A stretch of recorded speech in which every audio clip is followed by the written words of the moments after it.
And welcome back, ladies and gentlemen, Gungans and droids, and all of you former Phoenix Rebel members out there who happen to be Mandalorians that somehow discovered they had Jedi capabilities. Come on in, folks. We have a lot to talk about today. We have our initial gameplay impression of Padawan Sabine Wren. However, I think it's pretty obvious we still have a lot that we need to be looking forward to, my friends. And CG kind of dropped a little bit of tidbits on us that you probably want to know about. So come on in. Hope you folks are doing well. Let's get into the action and have our little discussion here today. We don't have, I'm gonna just tell you straight up, we don't have like a ton of stuff to talk about. Padawan Sabine Wren in herself, there's gonna be a few things we're gonna point out here, but what I want to talk about are some small developments that happen in regards to us building to this new galactic legend, Ahsoka Tano. So Padawan Sabine Wren, overall, is she gonna make a plug and play character?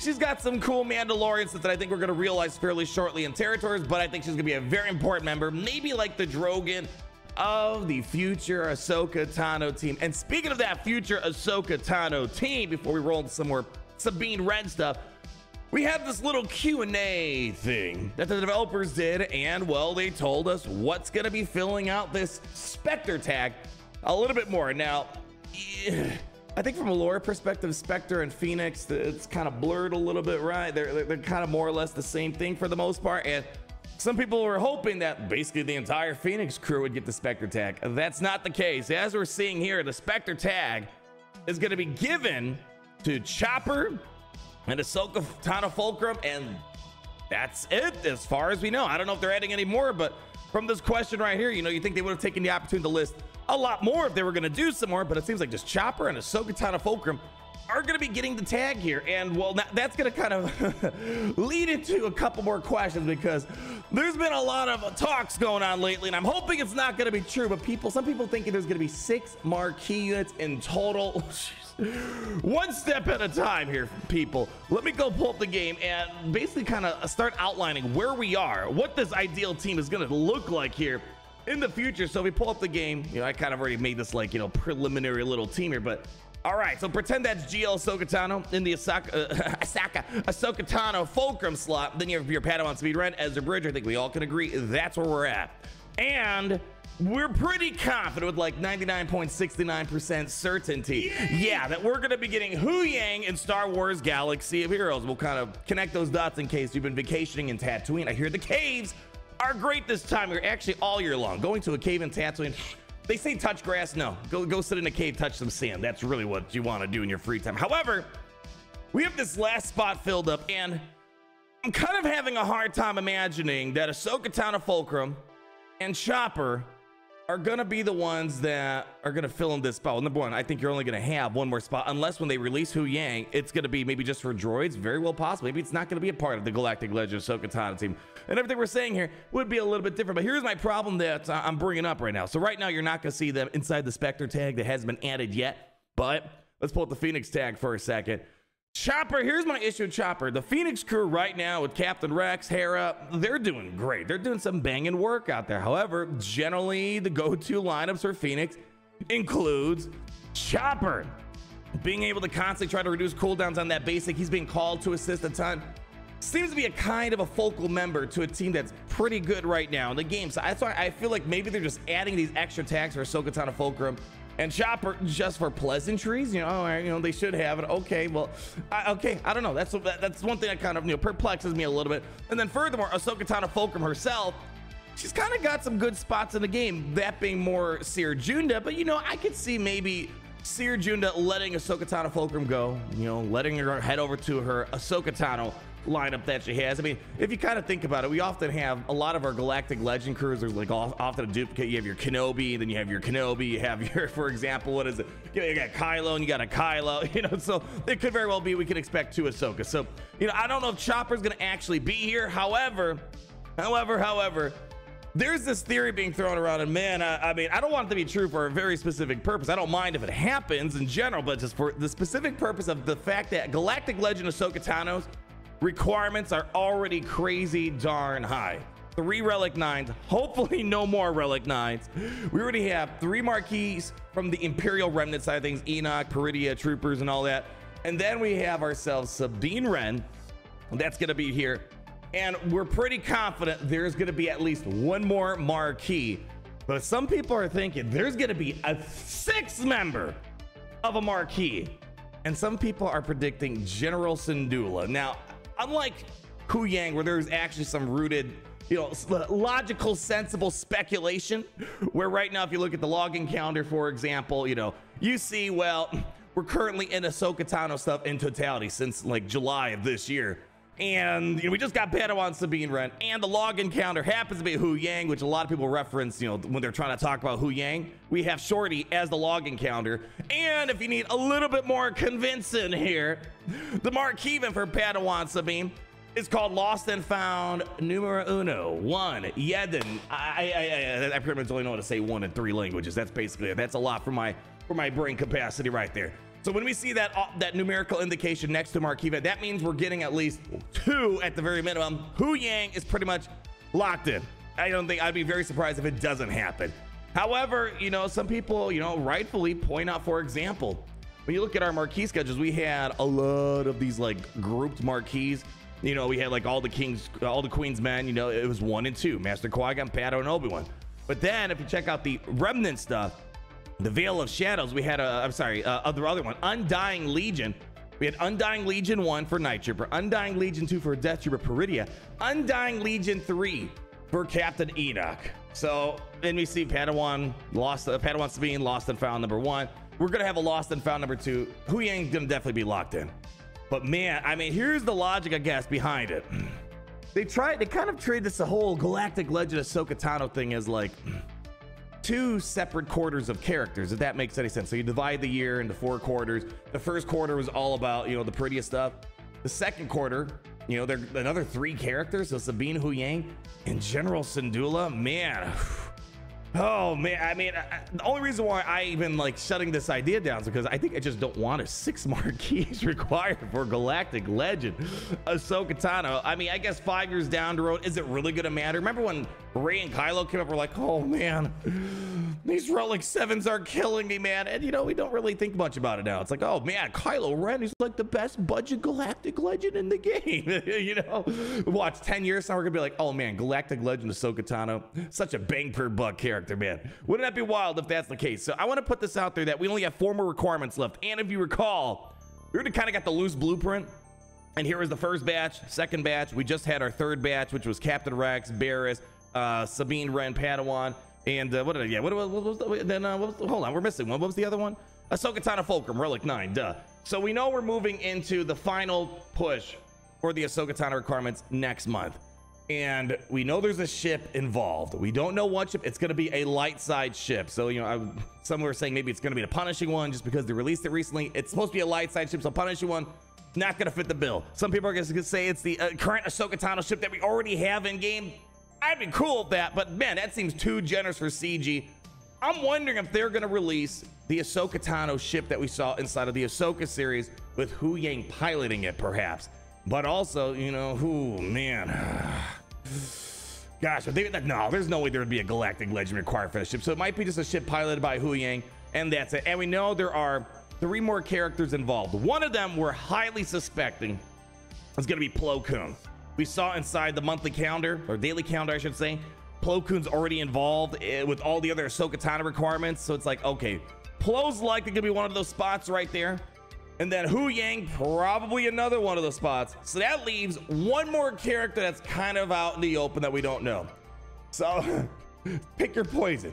It could maybe be Bo-Katan Mandalore. I've been saying get ready. Bo-Katan Mandalore makes logical sense completely. They could easily make it required for Galactic Legend Ahsoka Tano. I'm hoping that's not the case, but it could very well be so. Or could it be another marquee unit? Could it be, could it be a General Syndulla on top of everything? Or maybe all is gonna be well, and it's gonna be like a character you guys already have up and running. So the big question is really, I guess, the ship, number 1. And number 2, what's gonna be this last unit here? And man, you know what? 6 marquees. If we're kind of going based off the quarter idea, where the first quarter of the Ahsoka stuff was, all the Imperial Remnant stuff, the second quarter, they want to do another 3 characters. We could see another one, General Syndulla. So if you pull up that hypothetical team that I put together here, maybe, I don't know, you can imagine maybe General Syndulla, maybe like the Hux of the Ahsoka Tano team, where I'm predicting Padawan Sabine's probably going to be like the, as we're going to get to her gameplay in a second, but Padawan Sabine might very well be, you know, like the Drogon, potentially, of the Ahsoka Tano lineup. And then you have, you know, Ezra Bridger, which is kind of like a Hermit Yoda character. And we're going to dip into that a little bit more. And then we have the Phoenix member, well, she might be, you know, Spectre, I'm guessing, Hera Syndulla, maybe being this last spot. So this could very well be what the ideal teams look like. It could just be a team full of just marquees and conquest units. I mean, they've already made 3 Relic 9s acquired, 5 marquees that are going to be coming in minimum. They could just add a 6th marquee. I mean, they could push the boundaries. What Star Wars game are you going to play otherwise? Anyways, enough with all that speculation stuff here. Let's actually talk about Padawan Sabine more specifically and her initial day 1 performance. If you care about mods, here are some mod recommendations here that I have provided by Pimpo. However, a small change is going to be required, because instead of a protection circle, highly recommend health on the circle. Offense health sets, trying to make her as big in terms of damage as possible, because here's something pretty funny, people. The Padawan Sabine, kind of unexpectedly, has the highest amount of health steal in the game. Like, you know, the other one before Sabine, it was kind of like, you know, Padawan Obi-Wan. But, you know, here's the thing about health steal. There comes a point where it's just massive overkill. Like, you can have 5 million health steal. It doesn't mean anything when you only need a little bit. But Padawan Obi-Wan, I believe, held the record before with 70%. Padawan Sabine has incredible amounts of health steal, where basically when she attacks, she heals herself up completely, which is kind of nice. And I'm assuming there's gonna be lots of ways to juice up the health on this team. So that's why health is gonna be kind of nice for this character. 455%. I don't know if they messed up a decimal point, but this like quadruples, quintuples, whatever Padawan Obi-Wan had. So yeah, pretty impressive stuff here. But however, the gameplay today, speaking of Padawan Obi-Wan, is very similar to what we experienced with Padawan Obi-Wan Day 1. Remember when Padawan Obi-Wan first came out, we're like, oh my gosh, this damage is pitiful. What the heck is this? And then, you know, I was like, all right, we just gotta wait. You know, these characters are really designed for one focus for the most part. And then Queen Amidala came, and now we know Padawan Obi-Wan, he pretty much like nukes entire teams. So yeah, I'm not too concerned about Sabine right now. I'm assuming we're following a very similar trajectory to where Padawan Obi-Wan was, where we have some good possible damage that's sitting on the table with Padawan Sabine, especially the fallback tactic. You know, I've been able so far to get like 55,000 damage times 2. She deals damage twice to a target enemy. For each buff and debuff on the target enemy, she's getting 10% critical damage, which caps out at 100%. So as long as there's 10 buffs or debuffs combined, you're gonna hit that max threshold. And if I'm already hitting for about 110,000 damage now at our Relic 7 variant with the offense mods that we're locking into crit damage stuff and all that other fun stuff we talked about with mods, I can only imagine when you have Datacrons, when you have Ezra Bridger, you're gonna have Galactic Legend, Ahsoka Tano. I would be blown away if there is no damage that's gonna be even higher than that. I'm kind of expecting something in the realm of Padawan, Obi-Wan, maybe Drogon, where you're gonna pop off some serious hits. So I'm not seeing much right now, but you know, expect down the road, I think things are gonna get a lot easier. And then, you know, you have your Frantic Strike, which one of my biggest criticisms of Sabine's kit overall is, man, she can easily be avoided. She can easily be resisted. You know, she can get pinned, which is a new thing with the stab we had earlier this year. But you know what stab can stab? Cleansing. You can cleanse pinned very easily. And off balance is another thing that she can apply, which is basically a new version of expose for the most part. So she's kind of got this new expose mechanic, but again, and it cleanses the second you hit it. So it's very much so a new expose thing that they have going on. But again, easy to, you know, resist, easy to evade.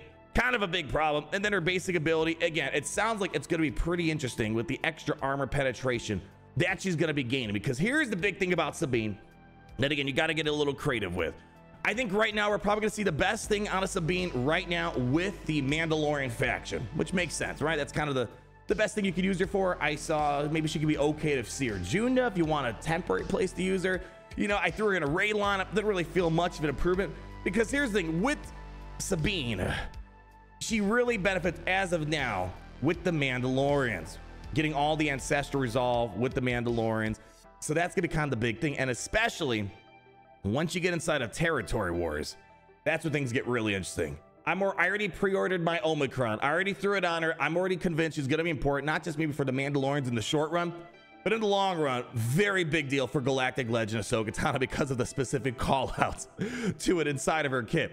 But remember, in territories, Mandalorian light side allies are going to get 50% defense and offense. That's a big boost for them.